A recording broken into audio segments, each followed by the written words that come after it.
No, the rarest mob in Minecraft is not the baby zombie wearing impossibly rare armor, but instead it's a mob which is actually useful to the end player, because most people consider the mob's rarity to be more important than what it is holding, and so today I wanted to work out the actual rarest mobs based on their innate attributes when they naturally spawn into a non-peaceful survival world, and I want to show you all of the rarities with sources on the screen, and they will all be 5% or less. And so, hello, I'm ABX3Cat, and here are all of the rare mobs in Minecraft that have a 5% chance or less of spawning, and we have to say that because the first mob has exactly a 5% chance. This is an Endermite, and despite being the most common mob on this list, you might not have ever actually seen one of these in legit survival, because its 5% chance is based on the odds of you throwing an ender pearl. This means you can make him far more or far less likely, and he basically exists solely as a way to balance the ender pearl's insane power, and it's not a very good balance because he's very weak in terms of damage dealt and damage that he can take, but if you wanted to make him even more weak, you could use Bane of Arthropods. No one does, of course, because a sharpness 5 sword will do, but if you wanted to, you could. Just like how if you wanted to, you could find a zombie Piglin, a mob which feels mostly useless,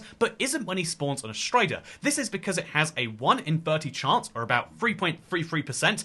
Follow those percentages, they'll start to get intense later, but this is a really useful chance because unlike most zombie Piglins, where whatever you do to them, it doesn't really matter, killing this guy is very worthwhile. Let me show you why that is, because just a single hit KO will show you what is required on the strider for him to be riding. That's right, it's a saddle, and so if you want an easy saddle, well, you could do some mean things to your good friend here, but more realistically, you can use this as a way to traverse the nether without having to bring your own, something which is very valuable, because I do recommend saving your saddles for this, the 13th rarest mob in Minecraft. So just keep in mind that this mob is one that is very, very rare and foreshadows what might be the rarest mob in the game, because a naturally spawned donkey with maximum health is very rare. 30 health points is the max, and if you're curious, 30 health points means 15 hearts, because half hearts are a single point each, and so having a naturally spawned donkey with all of those hearts is very rare, but also very valuable, because now your precious cargo, which a donkey can store for you, is going to be much better protected. And so keep that in mind as we move into the next rarest mob, because this is one of the oldest rare mobs in Minecraft. It has existed since I've been playing, all the way back in the early days of Alpha, but a spider jockey has a 1% chance of spawning into the world. Spiders have a 1% chance of spawning with a skeleton riding them, making a 1 in 100 chance, and the only jockey in Minecraft which is based around the skeleton and not a spider. Although poorly based around the skeleton, because it's such a janky mob, originally designed by Notch in the way back when days, and so a fun fact about this is that although people will talk about Wither Skeleton and Stray Jockeys, these do not exist in the Bedrock or Java versions, and have only ever existed in console as far as I am aware. Speaking of as far as I'm aware, next up we have a mob which seems very rare and useful until you dive into it, because a naturally spawned llama with maximum storage capacity, that is 15 slots if you're curious, and then a specific colour has a 0.2% chance of spawning. The problem is that no one uses llamas for their storage capacity, and so even if this was 15 slots, you can see where they would exist, even if this was 15 slots, I still probably wouldn't use them to bring anything around my world. Sadly, the llamas were added as a great idea, but the shulker box just fills their use so much better. You could theoretically use the two together, but do you know a single person who does? Level with me, I think the answer is no, and so even though this mob is theoretically useful, I think the next one is much more actually useful, because I like brown pandas. These are a rare % chance of spawning from any given panda breeding, or from the world naturally, and so if you have a baby panda, which is a rare % chance of spawning by itself, you have just over a 0.1% chance of that happening. This is very, very cute, and then you could pick a particular emotion if you wanted to, but I'm not going to do that, and I'm instead going to say that a much more bizarre baby mob is the naturally spawned baby screaming goat. A goat has a 2% chance of screaming, multiply that with the chance of being baby, which is 5% for almost every mob in Minecraft, and you get exactly a 1 in 1,000, or exactly 0.1% chance. This is a mob which I'm going to be... What am I meant to do with you? I'm going to be honest, you're going to grow into an adult, and so he's not that useful for a mob zoo or for a museum, but what is much more useful is the blue axolotl, because the blue axolotl has a 1 in 1,200 chance spawning when you breed 2 axolotls. So breeding axolotls is something that basically no one does unless you're looking for this guy, and boy is he rare, but boy is it valuable when you get one. This is a really, really fun little coincidence, I guess you could say, and the fact that you've got to go through 1,200 of them is something that you might find to be very fun, or very horrifying. Speaking of horrifying, the skeleton horse. And indeed, the inspiration behind making this video, because a lot of people, when you talk about the mobs and the armor they hold in terms of their rarity, you kind of forget about the actual value of a mob, and one of the most valuable mobs in Minecraft is the skeleton horse, but he is so darn rare. I should know this. I did a genocide run and he was the worst to find, because the only way to get a skeleton horse is to have that tiny chance of a skeleton trap spawning, which will only happen during a thunderstorm, which is about 1.4% of the time. It's a very, very tiny percent of the time it's thundering, and so this is what a skeleton trap looks like. As you can see, a bunch of skeleton, the 4 horsemen of the apocalypse spawn in, and they're all riding skeleton horses, and if you can just kill the skeletons on top, you'll get a horse which you can ride without a saddle. That's intense. A horse that you can ride underneath oceans. That's also very intense and cool, and ultimately it's a very, very rare, very valuable feature, which you also, these guys both have punch on their bows. Let me out of here. I want to show you the next mob here, which is the baby fox with a naturally spawned emerald in his mouth. So foxes have a 20% chance of spawning with an item, a 5% chance of spawning as a baby, and a 5% chance of spawning with an emerald in his mouth in particular. So take those odds, combine them together, and you get a 0.05% chance of this guy right here. This is really fun because it makes certain challenges theoretically possible. For example, if you play ultra flat survival with no structures, you can theoretically, without a bonus chest, get to the wandering trader and buy saplings from him if you kill 5 of these guys. They don't need to be babies, but you theoretically can do all sorts of odd things because of the natural spawning emeralds from these, and I'm not saying you should make a fox farm, but I am saying that theoretically you could. Speaking of things you could theoretically do, we are now moving into the top 5, and soon to be the bonus. So here is the 5th rarest mob in Minecraft, and it's the baby zombie, but instead of saying, but look, he has a diamond sword, and so he could kill Philza really easily, let's instead look at what would actually make him rarer and more interesting. And so this is a baby zombie villager, and a baby zombie villager riding a mob. The riding a mob thing is actually an innate ability. There is a roughly 15% chance of any baby zombie being able to ride things, but a baby zombie itself has a 5% chance, and a zombie villager has a 5% chance too, so stack all of those odds together and you get to about 3 in 8,000. Again, I'll show you the maths for all of that, but for now you just need to keep in mind that a baby zombie villager of a particular biome riding a particular mob,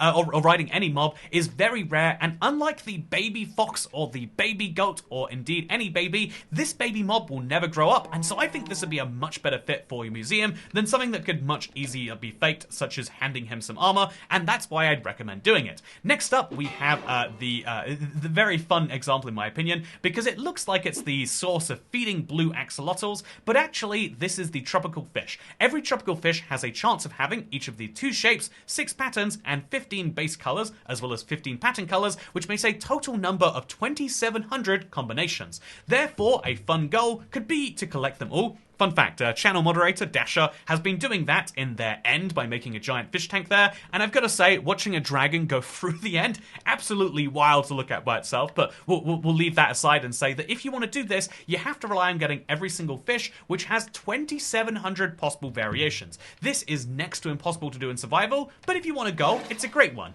Another goal is the naturally spawned pink baby sheep. A sheep has an 82% chance of being white. If the sheep isn't white, it has a 0.2% chance of being pink, and if that is then a baby, another 5% chance. That's 41 in 500,000, but it gets rarer. But first, we've got a fun bonus one. If you really love the idea of having mobs that are rare based on, their armor, then this is the one that I think is most interesting because it is also arguably most useful. This is our good friend Francis Bacon, and the interesting thing about him is that each of his armor slots has a 10% chance of having armor. The Piglin has 4 armor slots, plus it has the chance of spawning with a sword, and so if we stack all of those odds together, we get a 0.005% chance of this guy spawning. However, it's only a bonus because he goes against our rule of not considering held items and armor, but unlike a weird baby zombie which only exists to kill you, this is just a guy who's flexing his wealth on you, and also you could theoretically kill him and get his armor. Not that we're gonna probably get that today. Actually, let's believe in ourselves. Yeah, we got some boots. Look at me. These are slightly worse than my boots, so I'm not going to wear those, but I am going to show you the second rarest mob in Minecraft right now. This is the Charged Creeper. Are you familiar with him? I don't think you are. This is the classic naturally rare mob in Minecraft, because to actually find, and the reason that the fact that he's so rare is why we had to add channeling tridents to the game, as well as lightning rods, because getting lightning to spawn in a particular pace is so rare. The odds of a thunderstorm at all is already very rare, like I already mentioned. Having a creeper be struck by lightning is even more rare. We'll show you the maps right here too. And so on Bedrock, there is a limit of 5 creepers on the surface around you, which means that the odds of one of those creepers being struck naturally is very rare. And I do have to say that this makes him a naturally spawning possibility that it blew my mind. One of my friends had it on his Minecraft world in the early days of Xbox 360. I've never seen anyone in person actually get it since then, because the odds of getting it that rare, it's so low, and so why would you not just create one? Which is a very great question, except for the next mob, it's not possible. So here's the fun thing about the rarest mob in Minecraft: it's actually useful to the end player. The rarest mob in Minecraft is a naturally spawned horse with maximum health, maximum movement speed, and maximum jump strength. Then if we want to also say, because he's naturally spawning, the specific color and specific markings are what round out the rareness and bring him up to a 0.00018% chance of spawning, or 9 in, is that 50 million? It's too big of a number. But the interesting thing here is the fact that each of these variables is kind of common by itself, and theoretically can be bred for by itself too. So again, you could theoretically get one of these by breeding, but it would never actually perfectly be on there. So the odds of getting a horse with maximum health is the same as a donkey, 1.39%. This is 15 health points, or 15 hearts, or 30 health points. Very rare. The odds of getting maximum movement speed is about 3.7% chance too, with the maximum possible value being 0.3375. And so as a result of that, you could theoretically breed horses together, but it would take a very long time to get this, or you could hope for this rare 3.7% chance for naturally spawning horse to have one, and then you take that combined with the maximum jump strength, combine that with the number of horses that exist, and you get such a ludicrously rare, but also such a ludicrously useful mob. Once you get a horse with this jump speed, you don't need to worry about blue ice boats as much, or soul sanding your way through the nether, because he's so insanely good at jumping and at running, and he's only really beaten by, again, extreme long distances, blue ice boat pathways, but they need infrastructure, or by an elytra, which requires fireworks. This guy requires no hunger, this guy requires no effort, and he can be tied up to a fence post anywhere aimlessly. This is the best mob that is rare in Minecraft, and also, if you want it in a particular trim level, you're gonna have to get it as a very rare chance, something which is absolutely beautiful. Speaking of beautiful, that is the end of our rare mobs for this video, but technically speaking, so if you're watching this video, you're probably known by now, but I've assumed that you're playing the Bedrock version of the game for facts like the skeleton horse, because on Java he does require a saddle if I'm not mistaken. But what's interesting is if you are playing Bedrock, you might want to get this rare mob first. This is the Fletcher with an Arrow of Decay trade. It's got a 1 in 30 chance, and so theoretically should be way at the bottom of our video, but what makes this interesting is as soon as they remove the ability for Fletchers to get this trade, you will be grandfathered in, and so you could have this very rare trade forever in your Minecraft world. Minecraft doesn't remove old villager trades, they just stop them from being able to spawn with new ones. This is a Bedrock exclusive trade, and to get to it, even though it's a 1 in 30 chance, you have to go all the way down the Fletcher tier tree, as you can see, down to this point right here, and then you'll be able to get these Wither 2 arrows. Just to show you how bad these are, because again, I think in theory for, you could argue for PvP they've got some real use. This is what it does to you. Look at that. How much damage I have been taking this video, and how much damage am I taking now? The answer is a lot more, and if you want to get these crazy powerful arrows, then now is the opportunity, and that's why I'm going to be doing it in my survival Let's Play world, and you can come join by checking the link in the description. Otherwise, do consider checking any of these mobs out for your survival worlds, because I think having a rare thing to go after is something lots of us love, and indeed, hopefully this video has helped you know what to do in your survival world, because it helps me know what I'm going to do in mine, and if you're playing Bedrock, maybe you should join along. Speaking of joining along, I hope you enjoyed, because I'll see you next time. Goodbye. Check if the microphone's going. Hey, it is. Love to see it.